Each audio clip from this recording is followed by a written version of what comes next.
ಕುಂಭಮೇಳದಲ್ಲಿ ಕಾಲ್ತುಳಿತದಿಂದಾಗಿ ಕೆಲ ಕಾಲ ಅಮೃತ ಸ್ಥಾನಕ್ಕೆ ತಾತ್ಕಾಲಿಕವಾಗಿ ರದ್ದು ಮಾಡಲಾಗಿತ್ತು. ಈಗ ಮತ್ತೆ ಆರಂಭ ಮಾಡ್ತೀವಿ ಅಂತ ಹೇಳಿದರೆ ಕೆಲವೇ ಕ್ಷಣಗಳಲ್ಲಿ ತ್ರಿವೇಣಿ ಸಂಗಮದಲ್ಲಿ ಪುಣ್ಯ ಸ್ನಾನಕ್ಕೆ ಅವಕಾಶವನ್ನ ಕಲ್ಪಿಸಿಕೊಡಲಾಗುತ್ತೆ. ಅಲ್ಪ ವಿರಾಮದ ಬಳಿಕ ಮತ್ತೆ ಭಕ್ತರಿಗೆ ಅಮೃತ ಸ್ನಾನವನ್ನ ಮಾಡೋದಕ್ಕೆ ಅವಕಾಶವನ್ನ ಮಾಡಿಕೊಡಲಾಗುತ್ತೆ. ಹೆಜ್ಜೆ ಹೆಜ್ಜೆಗೂ ಆರ್ಮಿ ಸೆಕ್ಯೂರಿಟಿ ಇದೆ. ನೋಡಿ ಇಲ್ಲಿ ದೃಶ್ಯಾವಳಿಯಲ್ಲಿ ಕೋಟ್ಯಾಂತರ ಭಕ್ತರು. ಹಿಂದೂ ಸುನಾಮಿ ಸ್ವಲ್ಪ ಹಳ್ಳಿ ಅಡಚಣೆ ಆಗಿತ್ತು. ಅಲ್ಪ ವಿರಾಮವನ್ನ ತೆಗೆದುಕೊಳ್ಳಲಾಗಿತ್ತು. ಅಂದ್ರೆ ಅಮೃತ ಸ್ನಾನಕ್ಕೆ ಯಾರಿಗೂ ಅವಕಾಶವನ್ನ ಮಾಡಿಕೊಡ್ತಾ ಇರಲಿಲ್ಲ. ಯಾಕಂದ್ರೆ ಕಾಲು ತುಳಿತಕ್ಕೊಳಪಟ್ಟಂಥವ್ರು, ಗಾಯಗೊಂಡಂಥವ್ರನ್ನ ಆಸ್ಪತ್ರೆಗೆ ಶಿಫ್ಟ್ ಮಾಡೋದಲ್ಲಿ ಪ್ರಿಯಾರಿಟಿ. ಹಾಗಾಗಿ ಅಲ್ಲಿ ಯಾರೆಲ್ಲ ಗಾಯಾಳುಗಳಿದ್ರು, ಯಾರೆಲ್ಲ ಅಸ್ವಸ್ಥಗೊಂಡಿದ್ರು ಅವರನ್ನ ಆಸ್ಪತ್ರೆಗೆ ಶಿಫ್ಟ್ ಮಾಡುವಂತ ಕೆಲಸಕ್ಕೆ ಮುಂದಾಗಿದ್ರು. ಎಲ್ಲಿ ನಮಗೆ ಅವಕಾಶ ಸಿಗೋದಿಲ್ವೋ ಅಮೃತ ಸ್ನಾನ ಮಾಡೋದಕ್ಕೆ ಅಂತೇಳಿ ಅದರಲ್ಲೂ ಮುಂದೆ ಹೋಗ್ಬಿಡ್ತಾರಲ್ಲ, ಹಾಗಾಗಿ ಅದನ್ನೆಲ್ಲವನ್ನು ಕೂಡ ಅದಕ್ಕೆ ಬ್ರೇಕ್ ಹಾಕಲಾಗಿತ್ತು. ನೋಡಿ, ಎಲ್ಲಾ ಹಿರಿಯ ಅಧಿಕಾರಿಗಳು ಮುಖ ಮೂಡಿದ್ದಾರೆ. ನೋಡಿ, ಆರ್ಮಿ ಹೋಗ್ತಾ, ಇದು CRPF ತಂಡ, ಜೊತೆಗೆ ಈ ಬಾರ್ಡರ್ ಸೆಕ್ಯೂರಿಟಿ ಫೋರ್ಸ್ ಅಂತ ಕರಿತೀವಲ್ಲ ಅವರು ಕೂಡ, BSF ಅವರು ಕೂಡ ಇದ್ದಾರೆ, RAF ಇದ್ದಾರೆ, ರ್ಯಾಪಿಡ್ ಆಕ್ಷನ್ ಫೋರ್ಸ್ ಇದೆ. ನೋಡಿ ಎಷ್ಟು ಜನ ಇದ್ದಾರೆ. ಮಕ್ಕಳನ್ನ ಕರ್ಕೊಂಡು ಹೋಗಿರ್ತಾರೆ, ಹೆಗಲ ಮೇಲೆ ಕುಂಡಿಸ್ಕೊಂಡು. ಹೆಣ್ಮಕ್ಳು ಇರ್ತಾರೆ, ವಯಸ್ಸಾದವರು ಇರ್ತಾರೆ. ಅವ್ರಿಗೆ ಸಡನ್ ಆಗಿ ಹೆಂಗೆ ಆ ಒಂದು ಕಾಲ್ತುಳಿತದಿಂದ ಆತಂಕಗೊಳಗಾಗಿ ಜನ ಆ ಕಡೆ ಈ ಕಡೆ ನುಗ್ಗಲಾದಾಗ ಹೇಗೆ ಅವರನ್ನ ತಮ್ಮನ್ನ ತಾವು ಬಚಾವ್ ಮಾಡ್ಕೋಬೇಕು ಅಂತೇಳಿ ಅವ್ರಿಗೆ ಶಕ್ತಿ ಇರೋದಿಲ್ಲ, ಗೊತ್ತಾಗೋದಿಲ್ಲ. ವೃದ್ಧರಲ್ಲಿ, ವಯಸ್ಕರಲ್ಲಿ, ವಯಸ್ಸಾಗಿರೋರು. ನೋಡಿ, ಅಲ್ಲಿನ ಈ ಕ್ಷಣದ ಲೈವ್ ದೃಶ್ಯಾವಳಿಯನ್ನ ಗಮನಿಸ್ತಾ ಇದ್ರಿ. ಗಮನಿಸ್ತಾ ಇದ್ರಿ ವೀಕ್ಷಕರೇ. ಪ್ರಯಾಗ್ರಾಜ್ನಿಂದ ನೋಡಿ, ಕಂಪ್ಲೀಟ್ ಬ್ಯಾರಿಕೇಡ್ಗಳನ್ನ ಹಾಕಿ ಕಂಪ್ಲೀಟ್ ಅಂದ್ರೆ ಹತೋಟಿಗೆ ತಗೊಂಡಿದ್ದಾರೆ, ಪರಿಸ್ಥಿತಿಯನ್ನ ಹತೋಟಿಗೆ ತಗೊಂಡಿದ್ದಾರೆ, ನಿಯಂತ್ರಣದಲ್ಲಿದೆ. ಪ್ರಯಾಗ್ರಾಜ್ನಲ್ಲಿ ಸದ್ಯಕ್ಕೆ ಪರಿಸ್ಥಿತಿ ನಿಯಂತ್ರಣದಲ್ಲಿದೆ. ಯಾವುದೇ ವದಂತಿಗಳಿಗೆ ಕಿವಿಗೊಡಬೇಡಿ ಅಂತೇಳಿ UP CM ಯೋಗಿ ಮನವಿಯನ್ನ ಮಾಡಿಕೊಂಡಿದ್ದಾರೆ. ಸಂಗಮದ ಅಂಚಿನಲ್ಲಿ ಸ್ನಾನ ಮಾಡದಂತೆ ಮನವಿಯನ್ನ ಮಾಡಿಕೊಂಡಿದ್ದಾರೆ. ಪ್ರಯಾಗ್ರಾಜ್ಗೆ ಹೋಗುವ ಎಲ್ಲಾ ರೈಲುಗಳು ರದ್ದಾಗಿದೆ ಅಂತ ಹೇಳಲಾಗ್ತಾ ಇದೆ. ನೀವೇನಾದ್ರು ಪ್ರಯಾಗ್ರಾಜ್ಗೆ ಹೋಗಬೇಕು ಅಂತಂದ್ರೆ ಟೈಮ್ ಇದೆ, ನೀವು ಆ ಅವಕಾಶವನ್ನ ಬಳಕೆ ಮಾಡ್ಕೊಳ್ಳಿ, ಮುಂದೂಡಿ. ನಾನು ಇವತ್ತೇ ಹೋಗ್ಬೇಕು, ನಾಳೆನೇ ಹೋಗ್ಬೇಕು ಬೇಡ, ಇನ್ನು 23ನೇ ತಾರೀಕಿಗೂ ಕೂಡ ಟೈಮ್ ಇದೆ. 45 ದಿನಗಳ ಕಾಲ ನಡೆಯುವಂತಹ महाकुंभ मेला ಇದು. भारी भीड़ है प्रयागराज महाकुंभ में। श्रद्धालुजनों की भारी भीड़ है। लगभग 8 से 10 करोड़ श्रद्धालु इस समय प्रयागराज के अंदर मौजूद है। कल भी 5.5 करोड़ श्रद्धालु जनों ने महाकुंभ का स्नान किया था। ये जो भारी दबाव श्रद्धालु जनों के कारण और श्रद्धालुओं के संगम नोच पर जाने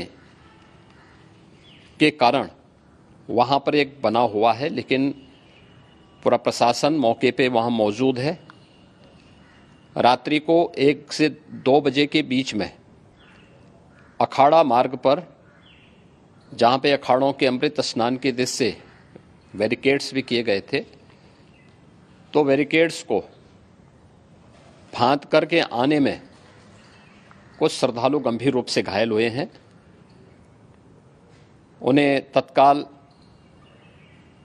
हॉस्पिटल में पहुंचा करके उपचार आदि की व्यवस्था उनके लिए की गई है। उनमें से कुछ श्रद्धालु गंभीर रूप से घायल। ತ್ರಿವೇಣಿ ಸಂಗಮದಲ್ಲಿ ಭೀಕರ ಕಾಲ್ತುಳಿತ ಸಂಭವಿಸಿತ್ತು. ಕಾಲ್ತುಳಿತದ ಸಂದರ್ಭದಲ್ಲಿ ಭಕ್ತರು ಚೆಲ್ಲಾಪಿಲ್ಲಿಗೊಂಡಿದ್ರು. ಆ ಸಂದರ್ಭದಲ್ಲಿ ತಮ್ಮ ಪ್ರಾಣವನ್ನ ಉಳಿಸಿಕೊಳ್ಳೋದಕ್ಕೆ ದಿಕ್ಕಾಪಾಲಾಗಿ ಓಡಿ ಹೋಗಿದ್ರು. ನೆಟ್ವರ್ಕ್ ಸಿಗ್ತಿಲ್ಲ, ಯಾವುದೇ ಮಾಹಿತಿಗಳು ಲಭ್ಯವಾಗ್ತಾ ಇಲ್ಲ. ಕಾಣೆಯಾದವರಿಗಾಗಿ ಸಂಬಂಧಿಕರೀಗ ಕಣ್ಣೀರನ್ನು ಹಾಕ್ತಿದ್ದಾರೆ. ತ್ರಿವೇಣಿ ಸಂಗಮದಲ್ಲಿ ಕಾಲ್ತುಳಿತದಿಂದಾಗಿ, ಭೀಕರ ಕಾಲ್ತುಳಿತದಿಂದಾಗಿ ಈಗ ಜನ ಆತಂಕಕ್ಕೊಳಗಾಗಿದ್ದಾರೆ.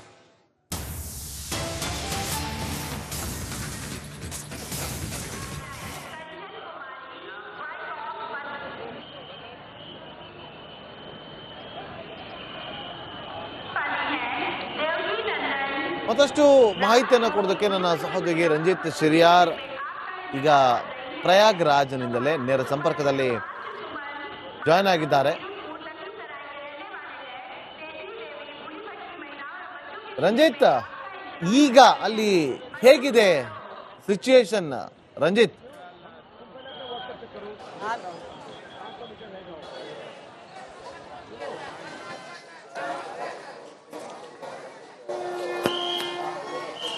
ನಾಗೇಂದ್ರ ಬಾಬು, ಸುಮಾರು 2 ಗಂಟೆ 30 ನಿಮಿಷದ ಸುಮಾರಿಗೆ ಶಾಹಿ ಸ್ನಾನಕ್ಕಾಗಿ ಬಂದಂತ ಯಾತ್ರಿಗಳು, ನಾಗಸಾಧುಗಳು ಮತ್ತೆ ಸಾಧು ಸಂತರ ಶಾಹಿ ಸ್ನಾನವನ್ನ ನೋಡೋದಕ್ಕೆ ಬಂದಂತ ಯಾತ್ರಿಗಳು ಸುಮಾರು 5 ಗಂಟೆ 15 ನಿಮಿಷಕ್ಕೆ ಸಾಧು ಸಂತರ ಶಾಹಿ ಸ್ನಾನದ ಗಂಟೆ ನಿಗದಿಯಾಗಿರುವಂತ ವಿಚಾರ ತಿಳಿಯದ ಯಾತ್ರಿಗಳು ಸಂಗಮದಲ್ಲಿ ಸಂಗಮ್ ಘಾಟ್ನಲ್ಲಿ ಸುಮಾರು 2 ಕೋಟಿಯಷ್ಟು ಜನ ಸೇರ್ತಾರೆ.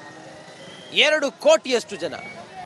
ಆಗ ಆದಂತ ಕಾಲ್ತುಳಿತದಲ್ಲಿ ಉಂಟಾದಂತಹ ಮಾರಣ ಹೋಮ ಇದೆಯಲ್ಲ, ಈ ಸದ್ಯಕ್ಕೆ ಈಗ ಈ ಹೊತ್ತಿಗೆ ನಾವು ಗಮನಿಸ್ತಾ ಇದ್ದಂಗೆ ಒಂದು ಹಂತಕ್ಕೆ ಈಗ ತಹಬದಿಗೆ ಬಂದಂಗೆ ಕಾಣಿಸ್ತಾ ಇದೆ ಅಲ್ಲಿನ ಪರಿಸ್ಥಿತಿ.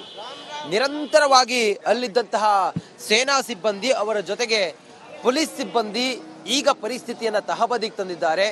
ಈಗ ಶಾಹಿ ಸ್ಥಾನಕ್ಕೆ ಮತ್ತೆ ಉಳಿದಂತ ಸಾಧು ಸಂತರಿಗೆ ನಿರಂಜನೆ ಅಖಾಡ, ಜುನಾ ಅಖಾಡ, ಹಾಗೆ ದಿಗಂಬರ ಅಖಾಡ, ಆನಂದ ಅಖಾಡ ಸೇರಿದಂತೆ ಇನ್ನುಳಿದಂತ ದೊಡ್ಡ ದೊಡ್ಡ ಅಖಾಡಗಳೇನಿದಾವಲ್ಲ ಅವರೆಲ್ಲರ ಅಖಾಡಗಳ ಸಂತರು ಇನ್ನೇನು ಕೆಲವೇ ಹೊತ್ತಿನಲ್ಲಿ ಅಲ್ಲಿ ಬಂದು ಸ್ನಾನ ಮಾಡ್ತಾರೆ. ಈ ಹೊತ್ತಿಗೆ ಜನರನ್ನ ಒಳಗಡೆ ಬರ್ತಿರುವಂತ ಜನ ಇದು ನೋಡಿ, ಮಹಾಕುಂಭಕ್ಕೆ ಒಳಗಡೆ ಬರ್ತಿರುವಂತ ಜನರ ಫ್ಲೋ ಇದು, ಹೊರಗಡೆ ಹೋಗ್ತಿರುವಂತ ಜನರ ಫ್ಲೋ ಇದು. ನೋಡಿ ನಾಗೇಂದ್ರ ಬಾಬು, ಎಷ್ಟಿದೆ ಜನರ ಕ್ರೌಡ್ ಅನ್ನೋದನ್ನ ನೋಡಿ.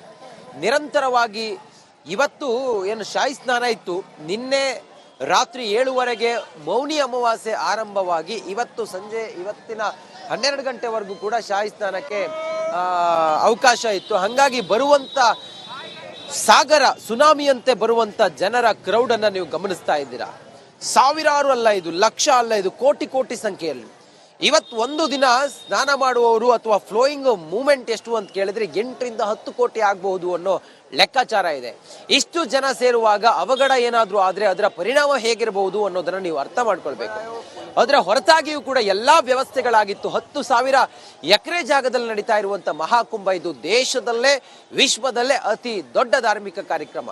ನೋಡಿ, ಆ ಧಾರ್ಮಿಕ ಕಾರ್ಯಕ್ರಮದಲ್ಲಿ ಇಂಥದ್ದೊಂದು ಅಚಾತುರ್ಯ ಆದಾಗ ತಕ್ಷಣಕ್ಕೆ ಏನಾದ್ರೂ ಅಲ್ಲಿನ ವ್ಯವಸ್ಥೆಗಳು ಸರಿಯಾಗಿ ಇಲ್ಲದೆ ಹೋಗಿದ್ದಿದ್ರೆ ಎಷ್ಟು ಜನರ ಮಾರಣ ಹೋಮ ಆಗ್ತಾ ಇತ್ತೋ ಗೊತ್ತಿಲ್ಲ. ಆದ್ರೆ ಅಲ್ಲಿದ್ದಂತಹ ಸೇನಾ ಸಿಬ್ಬಂದಿ ಮತ್ತೆ ಪೊಲೀಸರು ಸುಮಾರು 3 ಲಕ್ಷ ಜನ ಇಡೀ ಮಹಾಕುಂಭವನ್ನ ಹಾಗೆ ಸಂಪರ್ಕದಲ್ಲೇ ಈಗ ಆಧ್ಯಾತ್ಮಿಕ ಚಿಂತಕರಾಗಿರುವಂತಹ ಭಾನುಪ್ರಕಾಶ್ ಶರ್ಮಾ ಅವರಿಗೆ ನಮ್ಮೊಂದಿಗೆ ಫೋನ್ ಸಂಪರ್ಕದಲ್ಲಿದ್ದಾರೆ. ಅವರು ಕೂಡ ಪ್ರಯಾಗ್ರಾಜ್ನಲ್ಲಿ ಇದ್ದಾರೆ. ಭಾನುಪ್ರಕಾಶ್ ಶರ್ಮಾ ಅವರೇ, ನಮಸ್ಕಾರ.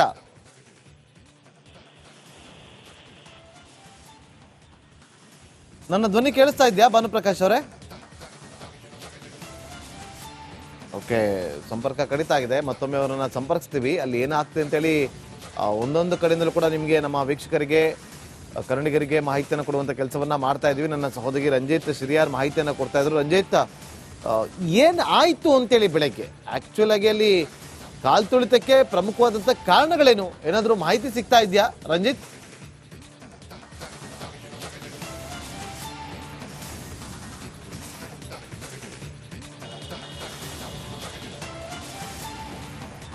ಖಂಡಿತವಾಗಲೂ ಕೂಡ ನಾಗೇಂದ್ರ ಬಾಬು, ನೋಡಿ, ನಮ್ ಜೊತೆಯಲ್ಲಿ ಬಹಳ ಜನ ಮಾತಾಡ್ತಾ ಹೇಳ್ತಾ ಇದ್ರು, ನಾವು 1 ಗಂಟೆವರೆಗೂ ಕೂಡ ಸಂಗಮದಲ್ಲೇ ಇದ್ವಿ. 1 ಗಂಟೆಗೆ ನಾವು ತ್ರಿವೇಣಿ ಸಂಗಮದಲ್ಲಿ ಸ್ನಾನ ಮಾಡಿ ವಾಪಸ್ ಹೋದ್ವಿ. ಆನಂತರ ಏನಾಯ್ತು ಅನ್ನೋದು ನಮ್ಗೆ ಗೊತ್ತಿಲ್ಲ ಅನ್ನೋದನ್ನ ಹೇಳ್ತಾ ಇದ್ರು. ಆದ್ರೆ ನಿಖರ ಕಾರಣ ಕನ್ನಡದವ್ರೇನ್ರಿ?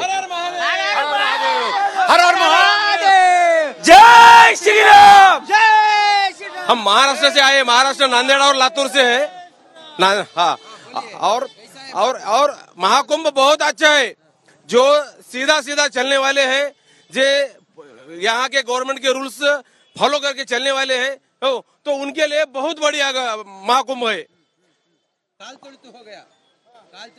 हो गया ना। वो यहाँ का जो संगम घाट में आपका स्नान हो गया। हो गया बहुत बढ़िया। कितना बजे?